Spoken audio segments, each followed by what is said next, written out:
Kerry Rhodes is a better safety than any of the teams. Yes. Like, people forget how good Kerry Rhodes was. People forget how good Kerry Rhodes was. And if him and Rex could have just figured it out, you wonder what Rhodes could have been on the 2010 team. Pass rush is just not even close. I mean, Calvin Pace is the leader in 2009 with 8 sacks.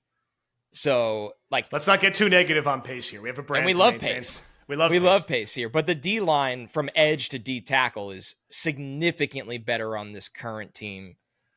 And that, it was like what? Sione Pua, Mike DeVito. I'm trying to remember, like, they're at, like, Sean Ellis, the big cat. Ellis, of course. Very good player. But yeah, you definitely get into like a cast of characters at the other corner spots and safety spots, and Donald Strickland at the nickel corner, Alito Shepard, right? Yeah, because 2009 was pre-Cromartie. Then you get Cromartie. You get Cromartie in 10, which was a great trade, and it's a different beast. Cromartie and Reed's a tough debate. I think Cromartie was better than Reed, but obviously Michael Carter is the best slot amongst both teams, and it's not even remotely close. So Rodney Poole at safety. It's a weird exercise to do because they were built so differently. But on paper, like this, it's a crazy thing to say, but this defense should be more talented. Their defense should be. And I felt like I spent most of last regular season on Twitter and in our game day Discord dying on the hill for the Jets defense being underappreciated, because they were so good last year. They started to fade down the stretch a little bit because I think by the time you were getting to Boyle, back to Zach, it was like, okay, like everyone, it was like kind of like maxed out. But that defense kept them in so many games and like was always put in the worst situation possible. Short fields, turnovers, bad play on special teams. They were just always set up to fail. And they consistently found ways to come up with plays. And remember, they beat the Eagles without Sauce Gardner and with just like random dudes playing cornerback. Craig James, Tay Hayes, and the Eagles weren't defeated at the time. And the Jets found a way to win that game on the back of their defense. And, I know the Giants game was weird in the rain, but they didn't win that game because of their offense. And they're going to be very good. And for everything about Saleh that people don't like, he can coach up a defense. And he turned this defense around from the worst in the league to the best in the league. And they got a good D coordinator. They got a good D line coach. They got good coaches in their secondary. Like, now they're going to have a quarterback. They get to play with a lead sometimes, like for once not be down 13-3 late in the third quarter and actually like not have to claw back like they did all season. This defense is capable of some high-end performances. We know what they did to Josh Allen. We know what they did to Patrick Mahomes. We know what they did to Jalen Hurts. Saleh probably went a little overboard with his quote, but the Jets made a lot of great quarterbacks look very mediocre. So excited to see this unit come together. They don't, to have that collection of Reddick, Jermaine, Quinnen, rushing the passer is just so much for teams to deal with. And then with Quincy running sideline to sideline behind it, how Sauce could close down half the field and he may travel a little bit this year. We'll see. Man, I mean, that's part of why if you're Aaron Rodgers, you got to be so excited about this team. And again, you got to hope with Rodgers, and we hope he's the guy he always was, but you got to be realistic, right? He's not going to be the guy he was when he was 36, when he's 41. He's the 13th best quarterback in football. I don't care. That's like any game the Jets could, because it's about Rodgers being Rodgers in the divisional round and playing for the division week 17, week 18.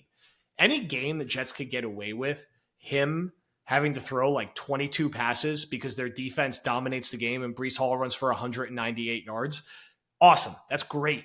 Like less hits he has to take, less risk, put less miles on him and make sure he's good for December and January. And there's going to be some weeks where the Jets defense, and we're going to see their schedule soon. So that'll be next week's episode. And I feel like we're getting a London game, whether it's against Jacksonville or Minnesota. By the way, the Woody special, no tangent there, but they're going to be games where they just dominate the opposing quarterback with this defense.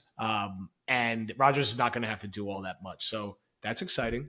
Over under Tyrod kneel downs this year. Oh, wow. That's a great one. We got to talk to Underdog about going with a pick'em on that and a higher lower for the season. The Jets have sucked for 13 years and we're setting over unders for the backup quarterback kneel downs. They cut this video and the Jets are 4-7 and started.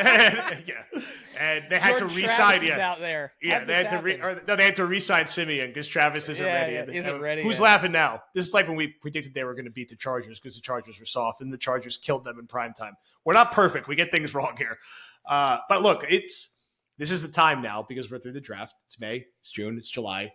On paper, I think even if you don't like the Jets, which I understand why some people don't, they're a top 10 roster on paper. And in the AFC, like, it's unquestionably, I would say, one of the 7 best rosters, which should be good enough to make the playoffs, which is why, and I will keep this as the bar, they should be allowing me, you, everyone in the Discord, everyone who watches and listens on Twitter, to have beers in the parking lot for a home playoff game.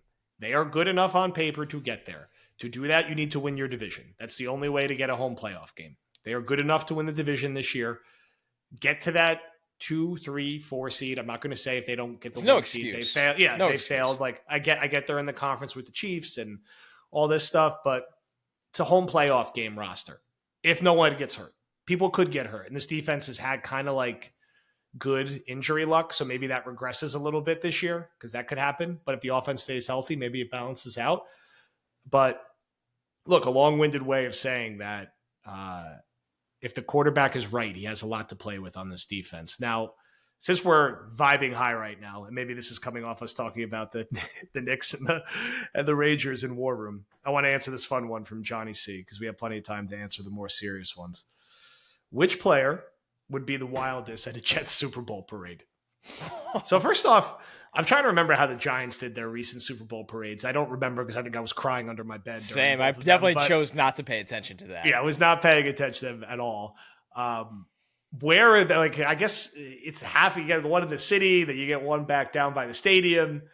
But my God, that day would be out of control. I've never been to a parade for a championship team, and it's not because I chose not to go. The only championship I've ever been alive for is the Rangers in '94, and I was 2.5 years old. Yeah, it doesn't. You can't. So I don't know. I know people listen to this. A lot of people probably went to '09 Yankees. Yeah, people listening to this wouldn't go to the Giants. It's the only people listening to this that can experience it. Definitely Yankee fans, and that's a long time. That's a long time ago. Sneakily, I mean, the reality of this setup would be that you would probably be on the desk for SNY, and we would just drunkenly charge the stage. Get you a couple cocktails. To everything they asked me to do. I don't know if I'm doing a show during the parade. That's you can't get that back. Yeah, you can't. I'll be running. Or I'd do the show, but I would walk out 20 minutes, opening segment. You do one segment. I'm going to take off the suit jacket. That's it. Wildest player. I mean, first off, Quinnen would be a ton of fun in this. He would because he's just so smiley. You're getting some fun quotes there. Rodgers, of course, would have. They are a very moments. I mean this with the most respect. They are a boring team in a good way. That's kind of yes. You ever worry about Garrett Wilson and Breece Hall in the offseason? No. They play video games. I think maybe Sauce ends up kind of turning it up the most. I'm trying to another think. One. He just plays video games. The parade's different. I think Conklin would be the best one. Okay, I like that. Yeah. Shout out, friend of the pod. Yeah, Conklin would be a good time. He would. Offense, I go Conklin. Yeah, offense, I go Conklin. Defense, ooh, man. That's a tricky one. Who's the most? Quincy Williams? It might be Quincy. Quincy is a really fun personality. Can we get a little Quincy, maybe? Yeah, it might be Quincy. A lot of, slamming the hammer down from Jermaine Yeah, him Johnson. And Jermaine would have a good time. A lot of Saleh rubbing it in everyone's face with the receipt chatter. A lot of Douglas chugging high noons. Ulbrich is a sneaky choice. Yeah, Ulbrich could be a good one. I feel like Ulbrich kind of ends up shirtless with a sauce chain on, drinking each hand. Ulbrich has very quietly, and I mean this in all due respect because it's a great compliment, some Vrabel vibes. Okay, we could take that, yeah. If Ulbrich is going to make it in this league as a head coach, because he's done everything he's needed to do as a defensive coach and as a players guy. Players love him at the Senior Bowl, players love him in the NFL. It's probably the Vrabel road. So, yeah. I could see it. Ulbrich would be a fun one. Man, it's wild to think about, isn't it? It's really weird to picture a Jets parade. It's just very weird. I mean, again, we're talking about playoff beer parking lots at MetLife, and we're on to the parade. As you can tell, Here's the weather's a question getting for you. So say they have the front float that has the trophy on it, and you can tell I know nothing about championship parades. I know. Because, and it has to have 9 people on it for the Jets organization. Who are the 9? Wow. Rodgers has to be on there because he's the quarterback. Rodgers has to be on there. He'll be front and center. So Rodgers has to be on there. Saleh has to because he's the head coach. Saleh has to be because he's the head coach. So we'll start with those two. And then Douglas is the GM. Although I'm not going to. Right, you don't put Douglas on the front flow because it's GMs just don't act that way. The front, I'm not putting Woody and Douglas on the front on the front float. No disrespect. It's Rodgers. It's not a disrespect thing, but it's just not their position. They can be on the other float. Johnson family will be there. Front off, Phil Savage going crazy. That's it. You guys do it over there. The 9's Rodgers, Saleh, Garrett, Sauce. Yeah. Yep. Brees. That's 5. Quinnen. Mosley is definitely up there. Quinnen. That's 6 and 7. You're always going to have the one guy who happened to have a great game in the Super. Could be Reddick. Reddick's the kind of guy who's 3.5 sacks. Yeah, and he's a great player. He is. And he's a veteran. And then, hopefully Tyron Smith. Tyron Smith's up there. Yeah. In front of Rodgers. That's probably the 9. That's probably the 9. And then you get the other 4 offensive linemen a little further back with Tittman and Conklin. That's on that. Conklin, AVT. Yeah, this is fun. I like talking about this stuff. This is nice. Yeah. Clemens the weather's is on there. We don't know why, but Clemens got the baseball bat. Someone asked me to. This is what happens. I get in trouble with my Saturday morning tweets sometimes. I was in Vegas. I was trying to sweat out the night before and get ready for the Canelo fight. And I was walking on the Stairmaster because I'm old and that's how I exercise now. And I was answering my Twitter questions, and someone said, "Name a surprise cut." And this is the worst kind of question to answer on Twitter because it's name a surprise cut.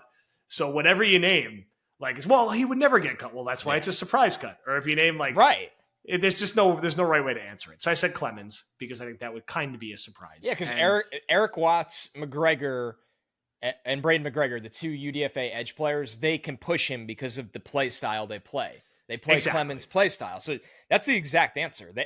I am rooting for Eric Watts this summer. More than Eric Watts' own family. The discourse reminded me of talking about Max Mitchell last year, talking about Michael Carter, the running back. It's always it's the same 4th round player, and fans kind of overvalue them a little bit. Now I could be wrong. Clemens might drop some weight and be a whole different player, but was not a popular answer on Twitter. So I had to go back and forth a little bit, and shame on me for tweeting because the answer is never tweet. Never tweet. Just post on Discord. Want to enjoy your weekend? Never tweet. Listen. The weather's getting warm. We are talking Knicks. We're talking Rangers. We're talking Jets, Super Bowl parades, Jets home playoff games. These are the good days. And next week, I think if I've read the dates right, we should be able to talk schedule when we record. And we'll make sure we cater our schedule so we don't miss a beat content-wise, although we'll get Connor some time off around the wedding and everything that goes around that. We're a few weeks out. So listen. Feed will be crowded the rest of the weekend as it always is. This is the Wednesday drop. So we'll have something Thursday, Buck the Trend Friday, TOJ Talks Sunday, special episode there from Will. Saturday will be Saturday and Coffee. Monday, back to other guys. Again, badlandstoj.com, Golf Invitational, 60 RSVPs and counting. And get a polo. The polo's great. It's great material. Connor and I will be wearing them soon. We're waiting for them to get shipped to us, but we'll be rocking them. And Underdog, promo code Badlands. Pick'ems. It's almost football pick'ems, and I can't tell you how much I love the basketball pick'ems. I've been cooled off lately, but the football pick'ems are coming. So sign up. We'll have another best ball draft soon, probably around Memorial Day. I'll probably do it en route up to Westchester, so I'm looking forward to that. And that's it. CR, any final words? Besides go Rangers. Yeah, let's go Rangers. Let's go Knicks. Let's keep it rock and rolling, and hopefully those 2 teams get some New York momentum for the Jets this year. Amen. All right. Thank you, everyone, for listening, and we will talk to you soon.